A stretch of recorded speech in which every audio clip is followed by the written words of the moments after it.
What's good, y'all? Welcome to an episode of Buzz Boys. I'm your host, Terry. And today, we see the final pieces coming together from the aftermath of last night. Where we saw ultimately Mark Williams get traded for Dalton Knecht, Cam Reddish, and, basically 2 first-round picks. And the follow-up to that, we trade Cody Martin, Micic, and a second-round pick for Nurkic and a 2026 first-round pick.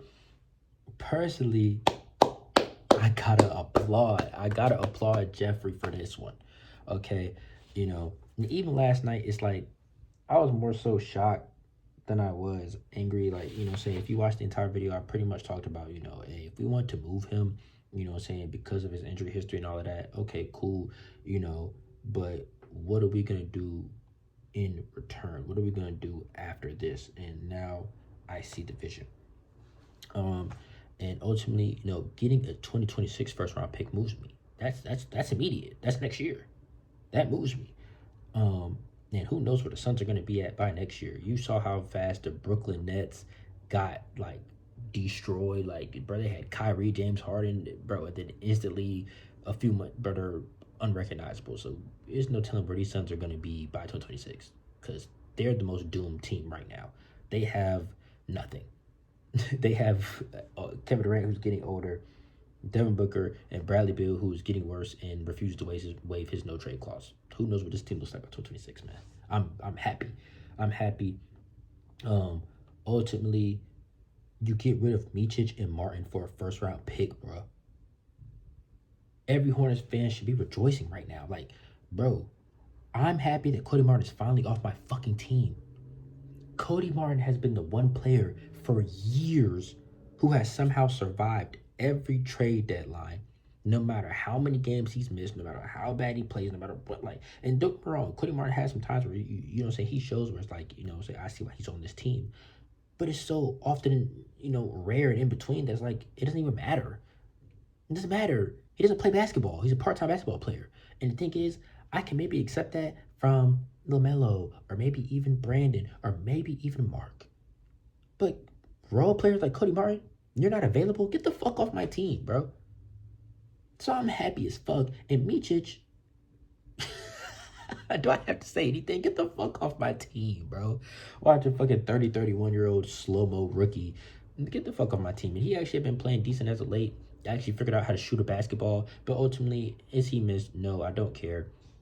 KJ Simpson, Nick Smith Jr. are, looking pretty good, turning a corner, and this is only going to help them develop and help us be able to evaluate something that we haven't been able to do in the past few years. Be able to evaluate and truly see, okay, can these guys be our backup point guards of the future? Is this, a solidified guard rotation, or do we need to look elsewhere? So Nick Smith Jr. had, an efficient 23 points last night. He's actually starting to turn a corner. He's averaging 7.5 points this year, in 17 minutes. Okay, let's just keep letting him do his thing and see if he can become something. KJ Simpson, 15 points last night on 50% shooting. Let's see what these two guys can do in more time. So I'm cool with getting, Micic out the way so we can look at Nick Smith and KJ more. And ultimately, we bring in Nurkic. And as far as the grades, I was going to do a post-deadline video, but it's already after 3 o'clock, so I think our moves are done. As far as the Micic and Martin 2026 first-round pick for those two, bro, A fucking plus. You get an A plus because, bro, I love what Jeff is doing in terms of, opportunity. The Suns can easily be asked by 2026. Having their first-round pick is great. The Lakers could easily be, looking totally different by 2030, 2031, especially if Luka opts out. Who knows what's going on in 2030, 2031. The Heat easily could be asked by 2027. Mavs, 2027. We have these picks where it's we could catch the perfect downfall of all of these teams and these picks be some of the most valuable picks in the NBA. So I love it. I love it.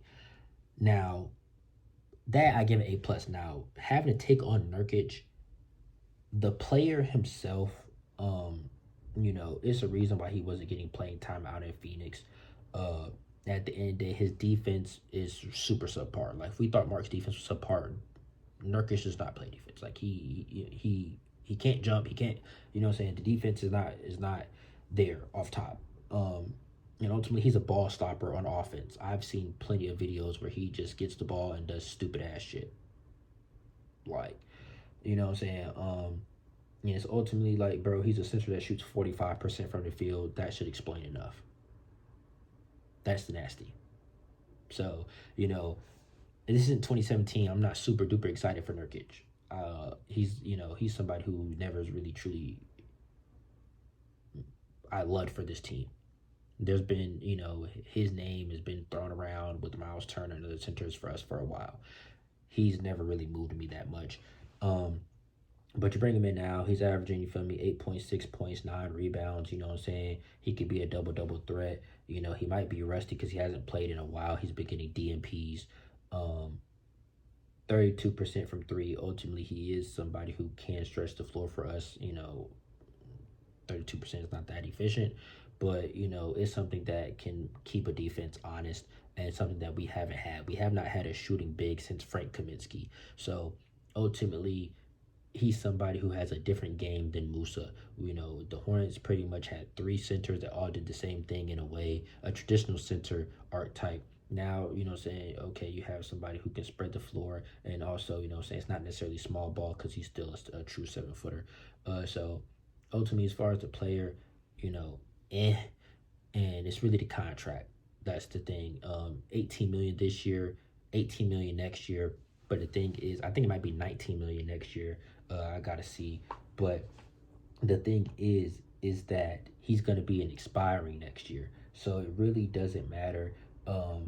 Saying in a way, it's still an asset next year because we can flip him again and kind of, promote him as an expiring deal. Like, yo, y'all want to take on this expiring? We have 11 first-round picks in the next 7 years. We can package, an expiring deal in Nurkic with some first-round picks and make a real fucking move. Not to mention, whatever draft pick we get this year, because it will be top of the lottery. Hopefully, Cooper Flag, but I'm not going to bank on that yet. So it's $18 million for the rest of this year, and it's like, who really cares about this season at this point? All he is an able body that's not a 40-year-old Taj Gibson. That's pretty much it. That's how I'm looking at it. And, if he plays decent, okay, next year, if he's ass, fuck him, get him going at the deadline. If not, he plays with us through the end of the season, and we enter 2026 free agency with $19 million in cap space. So cool. Like, I don't care. But yeah, $18 million this year, $19.3 million next year. For that, I give a C+ on the Nurkic aspect. The player, I might give a B- maybe, just because it's like, he does rebound, he can score, he does have a, something that offsets what we already have in Musa, can stretch the floor a little bit, but the contract is really the part that drags it down. I would say a C+. So A+ for the first round pick with Micic and Martin, C+ with Nurkic. I give this trade a B+. Ultimately, I'm happy. Nurkic doesn't make me jump for joy, but getting a first round pick and getting Martin and Micic off my fucking team makes me happy, because those are the 2 people that we all wanted gone. So I'm happy as fuck as a Hornets fan. Get the good riddance. Get the fuck off my team. Get the fuck off my team. Oh my god. Now, as far as the Mark Williams and the Connect Cam Reddish 2030 swap, 2031 first round pick, ultimately that I would give that a B, simply because still the aspect remains of we could have drafted Dr. Connect. So that is still always going to be factored in. Now, Tijan could become something. And if Tijan becomes great, then you feel me? Hey, that can remove that from the equation. But until then, it still matters. It's still weight in there. Cam Reddish, at the end of the day, he's going to get opportunity on this team, I'm sure. I would be surprised if he comes here and just keeps receiving DNPs. DeQuan Jeffries is getting time for us. I like DeQuan Jeffries. So, we'll see what type of minutes Cam Reddish does. If he, ends up producing something for us, hey, cool, great. Just to add a little bonus, pretty much he was a salary filler anyway. The 2030 swap and then 2031 first, there's no telling what the Lakers look like in 2030. There's no telling what we look like in 2030. We might not want to swap. But 2031 first, it's still a first round pick. at the end of the day, I've seen a lot of Lakers fans and a lot of people like, yo, we gave up more for Mark than we did for Luka. So, hey, I'll take it, man. You feel me? At the end of the day, we already, got us an able-bodied center. And, we have plenty of assets to be able to find our franchise center if we already feel like he's out there in the league. And if not, the draft is coming up and we can do that as well. We have the ability to make this team look how we want it to look. So ultimately, I'm happy. I give the Mark trade a B. I give this Micic and Martin trade a B plus. I honestly want to give it an A minus, really. But overall, I give the Hornets trade deadline a B plus. But like I'm happy, bro. You turn Mark Williams into Micic. You turn Mark, Micic, Martin, into Dalton Connect, Cam Reddish, Jusuf Nurkic, and a 2026 first round pick, 2030 first round swap, and 2031 first round pick. How can you be mad at that? How can you be mad at that? At the end of the day, I'm overall happy.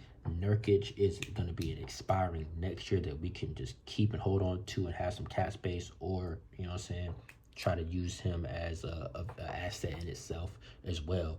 So, I'm pretty happy, man. Like, and I know at the beginning of my video, I was definitely spazzing last night on Jeff, but, I see the big picture, man, and it really was just kind of like the shock factor. But ultimately, Mark's played it, 80 games in 3 years. I understand it, and I still talked about it last night at the end of the video. But I saw a lot of the comments. Like, I don't know if everybody watched all 18 minutes of the video, but if you haven't, go check that video out from last night.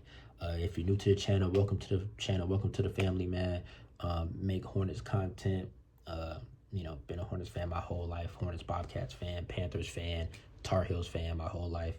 You feel me? I'm here. I'm dedicated to the grind, man. Overall, I'm happy. And I do see the vision. I know a lot of people, they wanted Miles gone. I honestly didn't. I didn't want Miles gone. He's somebody on this team who don't have to question their effort. And he's somebody on the team who's been playing good basketball as of late. I think we have a pretty nice core that we can build upon, and depending where we're at in this draft, we can add something this year for real, something that really moves the needle as far as a rookie, and then we had the assets to make some real moves. But anyway, I'm gonna wrap this up, and I'll catch on the next one. Our next game is against the Spurs. So we'll see if Nurkic is available for that. I hope he is, because we're going to need the bodies for Wemby. But yeah, man, we'll get to see the new look Hornets in action soon. Until then, peace. Oh, and one tad bit that I forgot to mention is that, Nurkic seems happy to be here. He's already tweeted out, the buzz with the purple. He's already changed his Instagram bio to Hornet Center. So he seems pretty happy to be out of Phoenix. So we'll see if he finds, some newfound love for the game and comes in reinvigorated, and we get an even better version than they had. So we'll truly see. We'll see, but having people that want to be in Charlotte is good for a small market team like us. So I forgot that little tad bit, because it does matter. A player's morale and mindset matters. The same way, Mark might have known he was getting traded, and that's why his mind wasn't there, and we were questioning effort. So why that matters. But anyways, like I said, peace.